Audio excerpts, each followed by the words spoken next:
আয়াতুল কুরসি পড়ে হাতের মধ্যে জোরে জোরে 3টা তালি দিলে তালির আওয়াজ যতদূর যাবে ততদূর চোর ডাকাত বা শয়তান আসতে পারবে না। এটা কতখানি সত্যি? যেরমে কোরআন শরীফ থাকে সেরমে টিভি চালানো যাবে কি না? টেবিল চেয়ারে ভাত খাওয়া যাবে কি না? নামাজে হাঁচি আসলে কি আলহামদুলিল্লাহ বলতে হবে? অজু করার সময় কেউ সালাম দিলে কি জবাব দেওয়া যাবে? কোরআন শরীফ ভুলবশত পা ঠেকলে করণীয় কি? আজানের সময় মাথায় কাপড় দেওয়া কি আবশ্যক? অজু করার সময় আজানের জবাব দেওয়া যাবে কি? ওমরার কথা বলে বিদেশে গিয়ে যারা আয় রোজগার করে তাদের ইনকাম হালাল হবে কিনা? মামাতো বোনের মেয়েকে বিয়ে করা জায়েজ হবে কি না? আমি বেকার, অনেক হতাশা থেকে কিভাবে মুক্তি পাবো? প্রিয় দর্শক, আমরা যে সমস্ত প্রশ্নগুলো ইতিমধ্যে আমাদের কাছে চলে এসেছে সেগুলোর উত্তর দেওয়ার মাধ্যমে আমাদের আজকের এই পর্ব শুরু করি।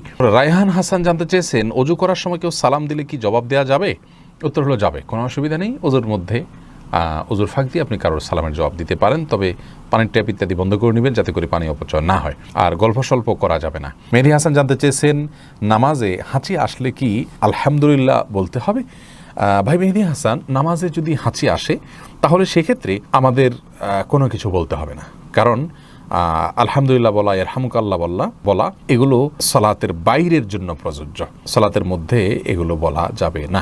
এরপরে এমডি মুজাহিদুল ইসলাম আপনি জানতে চেয়েছেন, কোরআন শরীফ ভুলবশত পা ঠেকলে করণীয় কি? কোরআনে কারীম এখানে যদি ভুলবশত পা লেগে যায় বিশেষ কোনো করণীয় নেই, তবে সাবধান থাকতে হবে কোরআনের প্রতি অসম্মান যাতে ইচ্ছা অনিচ্ছা না হয়, বাস। এছাড়া বিশেষ কোনো করণীয় নেই। জিয়াউদ্দিন জানতে চেয়েছেন, ভাগিনা ভাগ্নিকে আব্বু আম্মু বলে ডাকা যাবে কিনা? অসুবিধা নেই, এটা সে অর্থে প্রকৃত অর্থে আব্বু আম্মু বলা হয় না, যার কারণে ইন্নামাল আমালু বিন্নিয়াত, তাদেরকে মানে আব্বু আম্মুর মতো মানে শ্রদ্ধা আর স্নেহের সেই জায়গা থেকে বলা যেতে পারে, কিন্তু পরিচয় দিয়ে আব্বু আম্মু তারা আমার বাবা মা এরকম কোনো পরিচয় তো আপনি দিচ্ছেন না। যদি দিতেন তাহলে সেক্ষেত্রে এটি গুনাহের কারণ হতো। রূপালী বিনতে জামাল আপনি জানতে চেয়েছেন, ফাঁকা দাঁতে ক্যাপ লাগালে বা নকল দাঁত লাগালে অজু হবে কিনা? উত্তর হলো হ্যাঁ, অজু হয়ে যাবে। দাঁতের প্রতিটি চিপায় ফাঁক করে আপনাকে পানি পৌঁছাইতে হবে, তার জন্য কসরত করতে হবে, এরকম কোনো কথা নেই, আর এটা কোনোদিন সম্ভব নয়।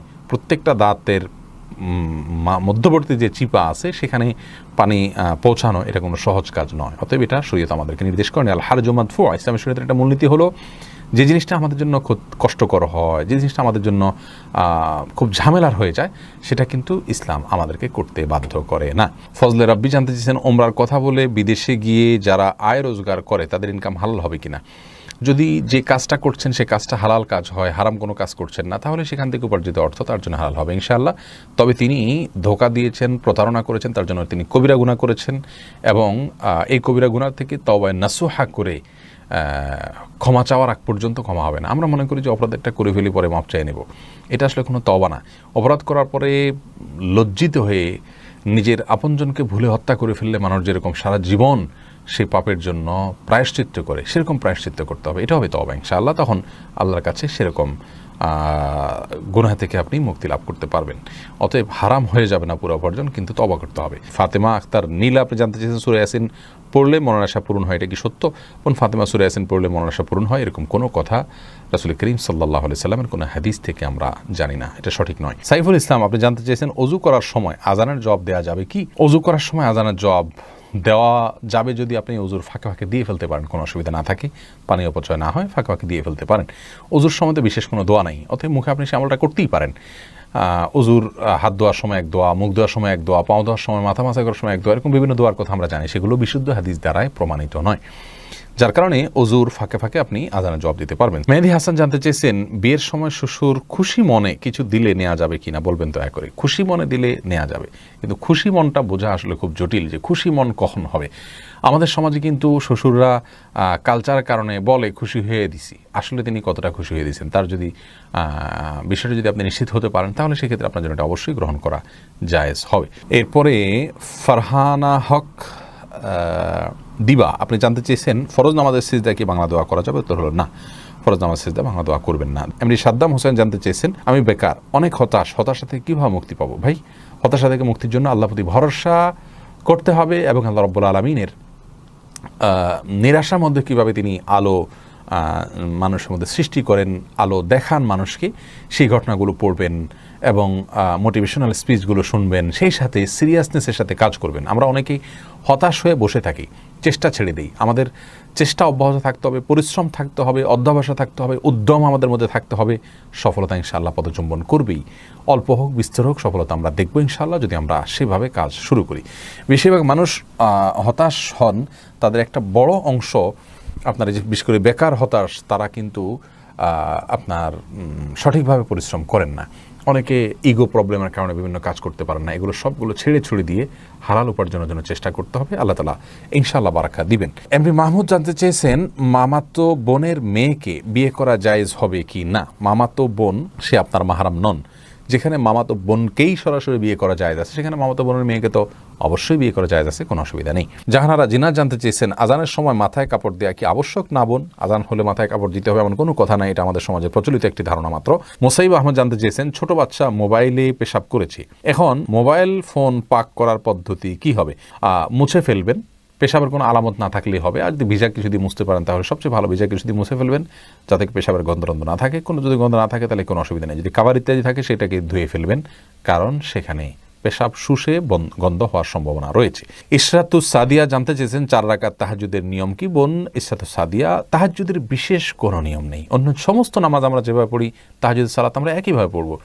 তবে সলাতুল লাইলি ওয়ান নাহারে মাসনা মাসনা, রাসূল আকরাম সাল্লাল্লাহু আলাইহি ওয়াসাল্লাম বলেছেন রাত এবং দিনের নামাজ 2 রাকাত 2 রাকাত। এর জন্য তাহাজ্জুদ 2 রাকাত 2 রাকাত করে পড়া উত্তম। 4 রাকাত একসাথে পড়লেও হয়ে যাবে। 2 রাকাত পড়ে সালাম ফিরে আবার 2 রাকাত পড়বেন।